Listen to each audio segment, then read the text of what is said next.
এই ঘোষণার পর থেকে দেশের বিভিন্ন স্থানে কিন্তু অগ্নিসংযোগ করা হচ্ছে রাস্তার পাশে দাঁড়িয়ে থাকা যে বাসে। সেই ঘটনা আসলে গতকাল যে গভীর রাতে অর্থাৎ গত সোমবার দিন গভীর রাতে যে ময়মনসিংহের ফুলবাড়িয়ায় একটি ঘটনা ঘটে, যে বাসে আগুন দেওয়া হয়েছিল সেই বাসের চালক কিন্তু পুড়ে মারা যায়। এবং এই যে ঘটনাটি, এতে কিন্তু দেখা গেছে যে এই এলাকায় ফুলবাড়িয়া কিন্তু আতঙ্ক বিরাজ করছে এলাকাবাসীর মাঝে, এবং যারা বাসে চলাচল করেন বিভিন্ন জায়গায় রাস্তাঘাটে কিন্তু মানুষের মধ্যে আতঙ্ক বিরাজ করছে। কারণ এই যে ঘটনাটি, বাসে আগুন দেওয়ার সাথে সাথেই কিন্তু দেখা যায় পুরো বাসটি পুড়ে যায় এবং দগ্ধ হয়ে চালক মারা যান।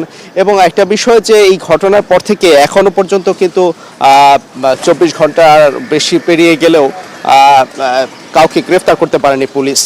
গতকালকে আমরা দেখেছি যে আসলে ময়মনসিংহের যে পুলিশ সুপার তিনি ঘটনাস্থল পরিদর্শন করেন এবং যারা জড়িত এই ঘটনার সাথে তাদেরকে গ্রেফতারে কিন্তু তিনি অভিযান অব্যাহত রাখার কথা জানিয়েছেন এবং খুব দ্রুত তাদেরকে আইনের আওতায় এনে আইনগত ব্যবস্থা নেওয়ার কথা তিনি জানিয়েছেন। এবং এর পরবর্তীতে আমরা দেখেছি যে পিবিআই টিম ঘটনাস্থল পরিদর্শন করেছেন। এছাড়া একটা বিষয় জানিয়ে রাখি যে সিসিটিভি ফুটেজেও কিন্তু স্পষ্ট দেখা যায় যে আসলে 3 জন ব্যক্তি তারা গভীর রাতে একটি পেট্রোল পাম্পের সামনে দাঁড়িয়ে থাকা বাসে আগুন দিয়ে পালিয়ে যায় এবং একজনকে দেখে আসলে মুখ খোলা ছিল, তাকে দেখে আসলে চেনার মতোই, কিন্তু এখনো পর্যন্ত গ্রেফতার না করার কারণে দেখা যায় মানুষের মাঝে কিন্তু আতঙ্ক বিরাজ করছে। এবং গতকালকে পুলিশ সুপার যেটা বলেছেন যে এই অগ্নিসংযোগের সাথে যারা জড়িত তাদেরকে আসলে নাম উল্লেখ করেই তিনি দলটির নাম উল্লেখ করেছেন সরাসরি, যে এটা আওয়ামী লীগের সন্ত্রাসীদের কার্যক্রম সেটা তিনি বলেছেন।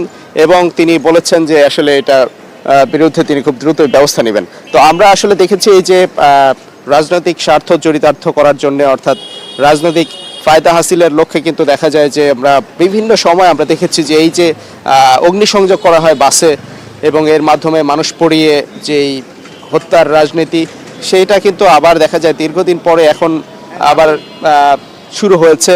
এবং এই যে রাজনৈতিক অস্থিরতা, এবং এর ফলে কিন্তু সাধারণ মানুষ এই যে রাজনৈতিক প্রতিহিংসা এবং নাশকতার বলি কিন্তু হচ্ছেন সাধারণ মানুষ।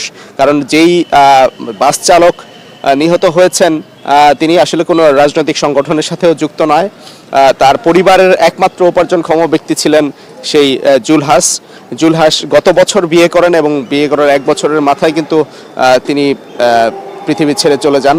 এইভাবে অনাকাঙ্ক্ষিত যে মৃত্যুগুলি এই একটি পরিবারকে আসলে ধ্বংস করে দেয়। এইভাবে একজন যখন অগ্নিকাণ্ডে কেউ নিহত হয়, এর ফলে শুধুমাত্র পরিবার শুধু তাকেই হারায় না, তার মাধ্যমে কিন্তু দেখা যায় একটি পরিবারের অর্থনৈতিক অবস্থা পঙ্গু হয়ে যায়। এবং সেই বিষয়টি কিন্তু সাধারণ মানুষ বলছেন এবং যারা আছেন, যারা পরিবারের সংশ্লিষ্ট সদস্যরা, আসলে গতকালকে আমরা দেখেছি যে জুলহাসের পরিবারের শুধুমাত্র তিনি একমাত্র উপার্জনক্ষম ব্যক্তি এবং তার উপরেই নির্ভর করে পরিবারটি আসলে তাদের আয় ইনকাম হয়। এবং তাকে হারিয়ে কিন্তু পুরো পরিবারই নিঃস্ব হয়ে গেছে। কারণ জুলহাসের পরিবারে কিন্তু তার পিতা অনেক আগেই কিন্তু পরিবারের তার মায়ের কাছ থেকে বিচ্ছিন্ন হয়ে চলে যায়, তাদের বিচ্ছেদ হয়। এবং এই যে তার যে একমাত্র বোন এবং তার যে মা একেবারে নিঃস্ব হয়ে গেছেন, এবং তার স্ত্রী, এইরকম যেন রাজনৈতিক প্রতিহিংসা রাজনীতি যেন বাংলাদেশে আর না থাকে, সেই বিষয়টি সাধারণ মানুষ বলছেন।